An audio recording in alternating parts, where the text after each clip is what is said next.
My name is Emma Altamonte, and I will be talking about working with immigrant children as a school social worker. So, how I defined this group is immigrant children can be defined as somebody who has moved from their home country to America. So, they can either be in America for, a couple of weeks, or they have been in America for a couple of years.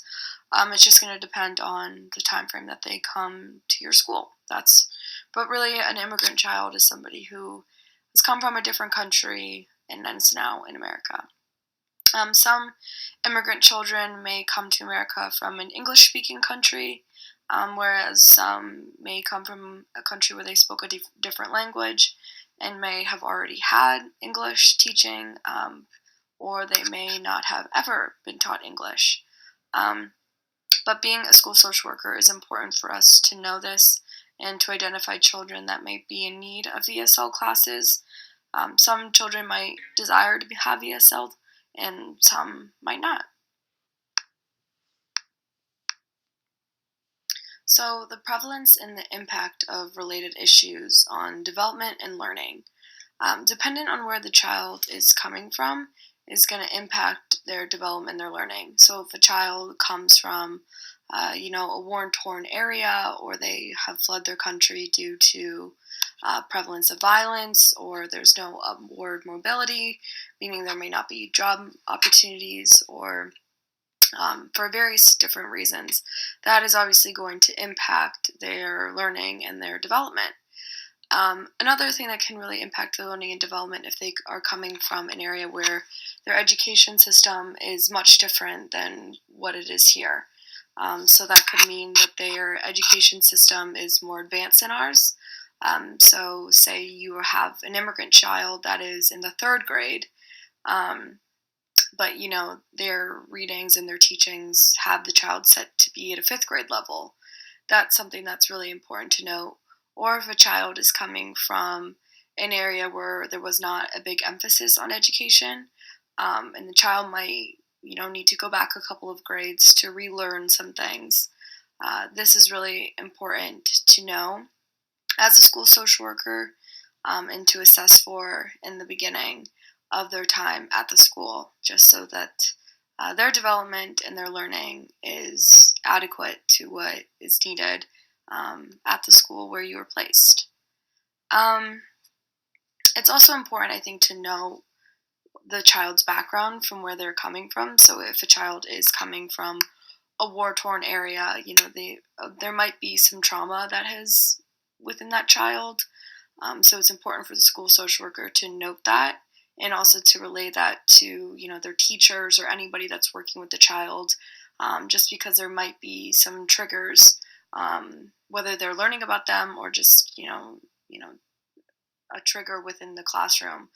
I think that's important for school social workers to let teachers be aware of that, so they can best help their students.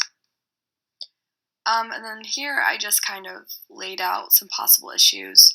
I talked previously about coming from a war-torn area, leaving a home where there's persecution, or currently right now what we are seeing quite a lot of is families being torn apart at the borders. So if you do happen to have a child in this situation where a parent was cruelly ripped away from them,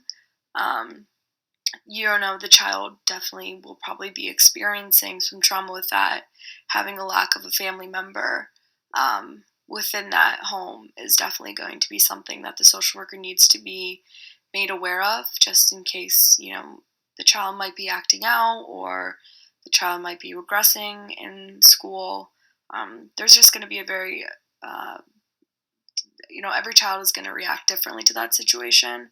And it's important for the social worker to be aware of that, and also to be aware of what's currently going on with that situation, just so the social worker can help the family and the child in any way that they can.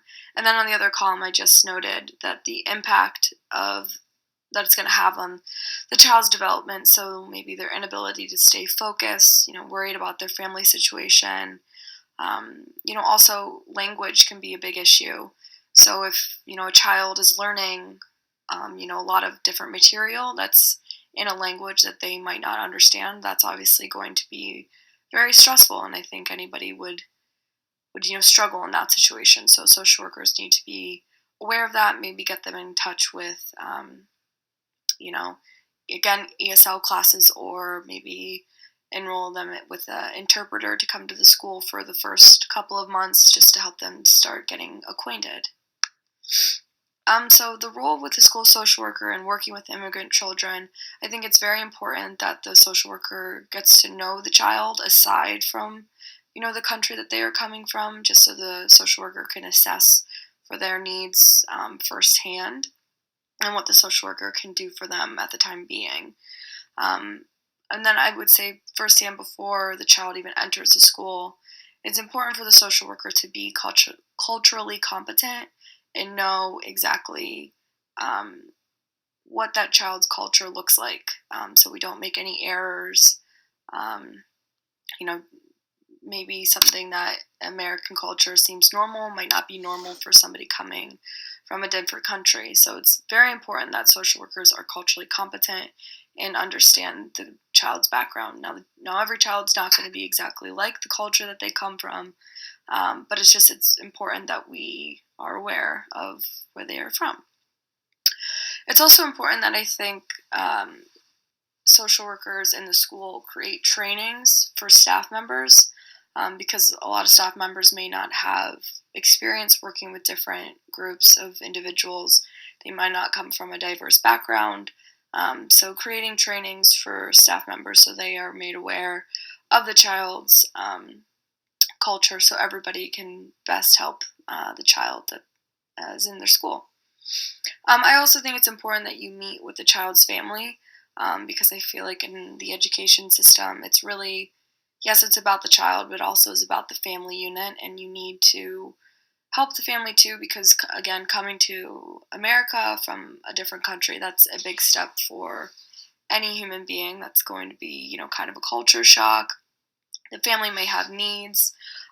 You, as a social worker, have the knowledge of different resources that this family might not have. So I think it's important that you can connect the family to different services, as well as just see if there's anything you, as a social worker, can do for them. So the roles of teachers and staff, again, understand the culture, where they are coming from. And I think it's very important that you, as the school social worker, keep an open door policy to staff and teachers that may have questions about the child's background or their family, or maybe that the child might be acting out or might be acting differently than other students. So it's important for you to just always have that open door policy, and just allow for you to have open communication with whoever. Um, I wrote down in big bold to be supportive of the child. I think that is everyone's role when working with an immigrant child, just to support the child as much as you can. Again, because this is a big move for somebody to come, especially being young, to come to a completely new country. This is definitely something that the role of everyone should be to just support the child. Again, the role is to be culturally competent, so not only you as a social worker, but to make sure that the staff and the teachers that are working with the child are all culturally competent. And then on the final slide, I just included some helpful resources. These are only the ones that I found in Columbus. I didn't include national resources. But we in Columbus, we have a big Somali population, so Ethiopian Tawahadu, sorry, did not pronounce that right. Social Services was included, Ohio Hispanic Coalition, Asian American Community Services, as well as I included a link for a diversity toolkit just to kind of help people, or help educators become culturally competent. So that is all that I have. Thank you so much.